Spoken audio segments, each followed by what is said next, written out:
So, of course, the news cycle has been incredibly busy. And one of the big topics right now is the incredibly heated race for the New York mayor election. So, Adele, this is a very interesting situation because we've all of a sudden seen how a far left candidate, Zohran Mamdani, seems to be emerging as this clear frontrunner. And during his campaign, we've seen him express very strong anti-Israel sentiment, which is highly contrasted from the Trump administration and where they stand. We've also seen him make a lot of broadly socialist promises, such as building public supermarkets and creating this free bus transportation system. I don't know how that's going to work. None of it's free. Exactly. It's going to have to be run using some kind of costs. But why is it that you think that this candidate, who really does seem to be the most radical one left in the race, is doing so well to get so much traction?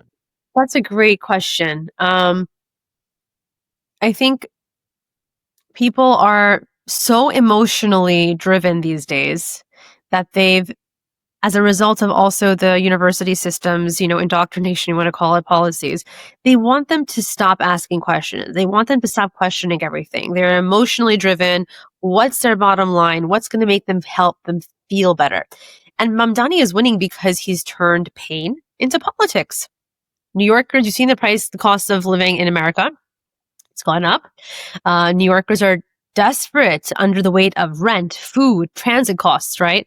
And Mamdani has made affordability his gospel, so to speak. Freeze rents, government run groceries, buses you don't pay for. It's radical, but for the everyday layperson, it's simple and it's visceral. And that's why, his fiery stance also on Israel and Gaza, it electrifies the younger, very online, bloc, this generation who they want disruption more than moderation, right? They've been fed to, rail against the system, rage against the machine. And that machine is a different target based on the ideological purview that you're basically coming from. And he's using both grievances and energy to pivot it into a direction that's helping him. That's it. It's always the number one issue at state level, local level, and federal government level politics is making affordability your message. That's what it's about, and that's what he has. He has basically made a central, focus of his campaign. Right. That's really interesting that you bring that up, because I think that a lot of people who are outsiders, myself included, would look at this and think, wow, are these New Yorkers becoming so radicalized? But then again, like you say, affordability, cost of living, that factors in. So it's really interesting to hear that. But on that note, Adele, it seems like a lot of his policies and promises and stuff seems to be dealing with national politics, So when you're talking about Israel-Gaza, that's foreign policy out of his jurisdiction, and even like these economic promises. So but is it do you out of his jurisdiction? Sorry. Well, I guess he's got the influence. But at least from a lawmaking standpoint, I mean, these are national policies. These are not local policies. Doesn't matter. Want to know why? Because the majority of everyday Americans and New Yorkers, a lot of them are, they're American citizens, ones who can vote, hopefully. But that's the law of the land. But what he's doing is, again, he's appealing to sentiment. People don't understand, for the most part, the way politics and law works. Look at the demographics, right? There's a majority of Muslims, let's say leftist Jews, groups that typically have it ideologically, united. The left wing, let's say the green-red axis, as they call it. There are people who are diametrically opposed to Israel, who happen to be of the Muslim faith. And literally, it has come down to that, unfortunately, that if you're Muslim, you're anti-Israel. And it's so upsetting to see that, because that's the only place, honestly, where all these different faiths are able to coexist, including, members of the LGBTQ community, without being persecuted.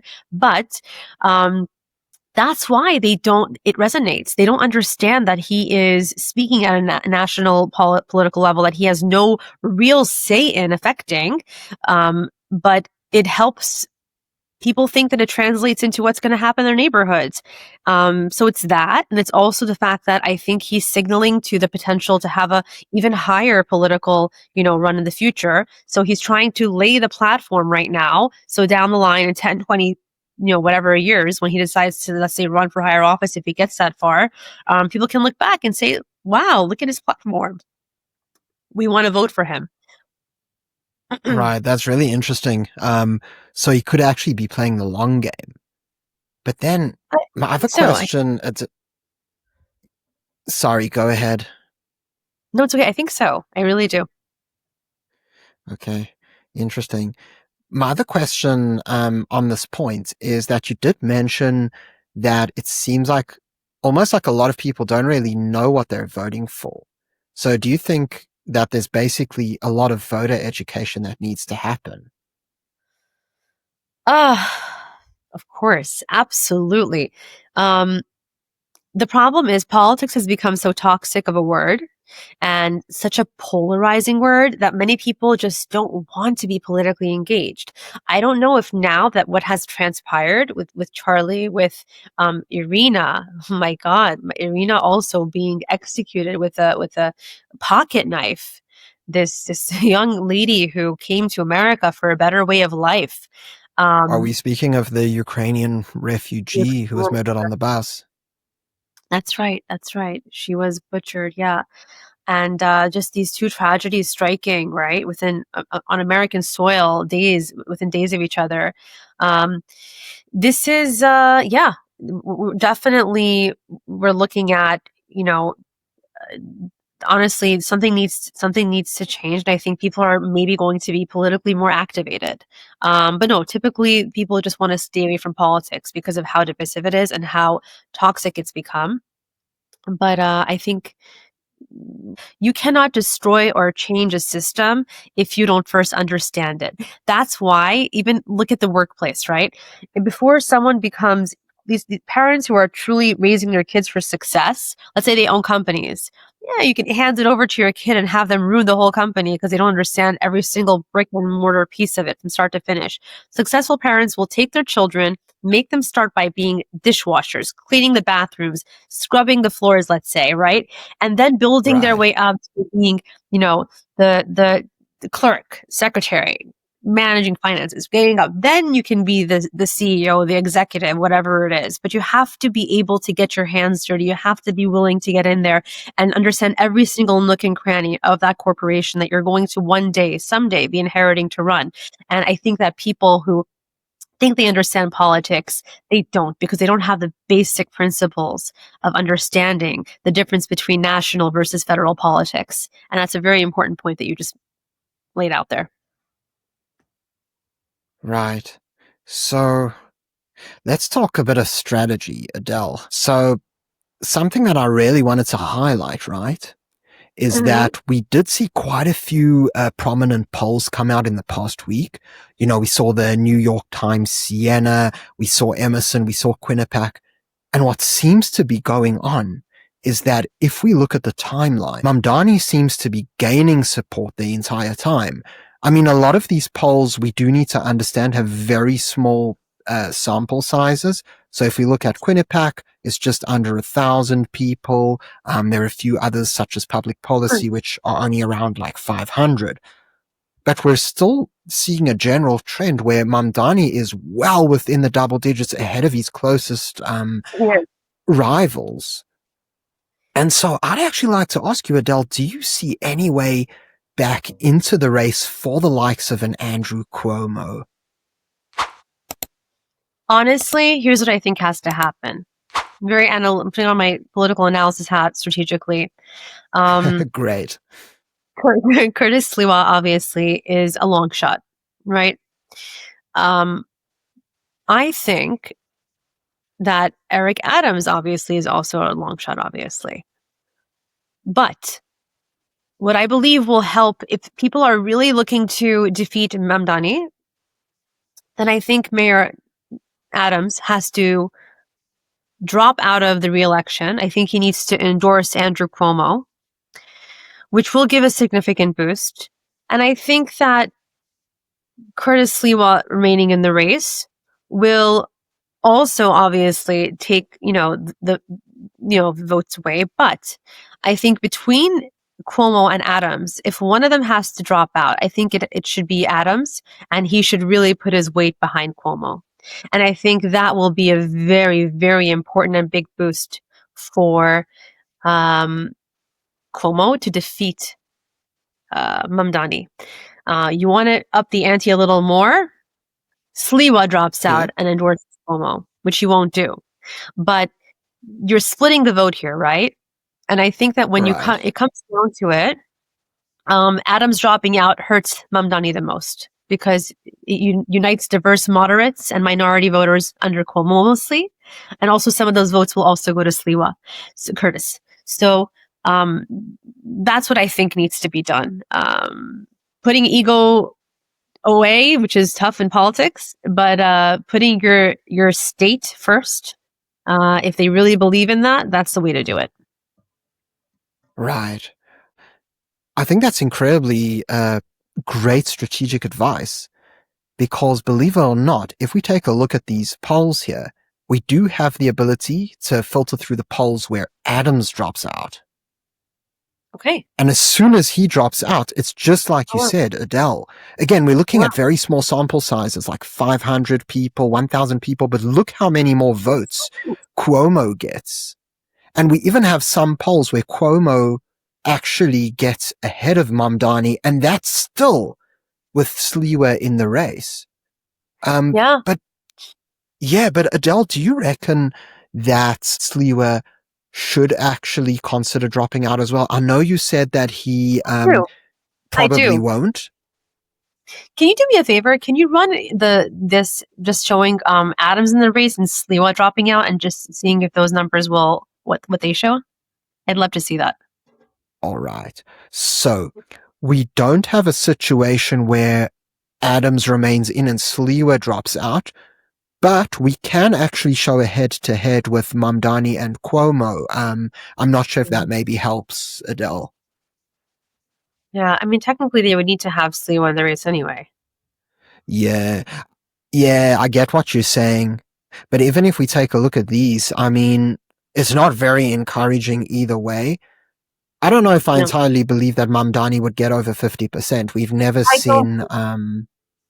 Do you remember the 2016 election? I was actually covering it. I was traveling on the road.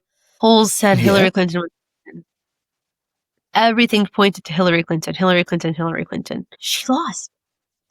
The polls are not honest. But in this particular case regarding Mamdani, I think he is a very serious... I think he's most likely to win considering what's happening. I really, really do.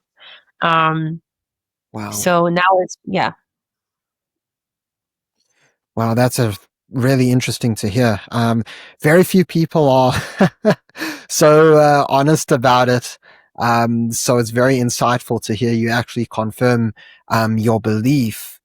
Out of interest, Adele, do you reckon that there is a situation where if Cuomo dropped out and Sliwa stayed in, he would have a better opportunity to beat Mamdani? Or do you think Cuomo really is the best guy for the job? No, it's Cuomo.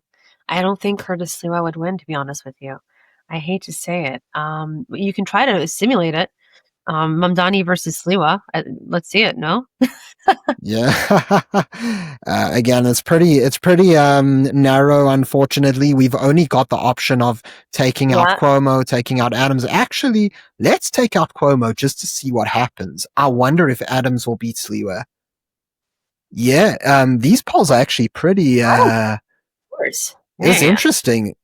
I mean, it's kind of all over the place because there's certain polls where Adams beats Sliwa by quite a lot. I see here this Gotham poll, it's 28% to 12. But then look at Harris X, I'll tell you why. 19 to 25.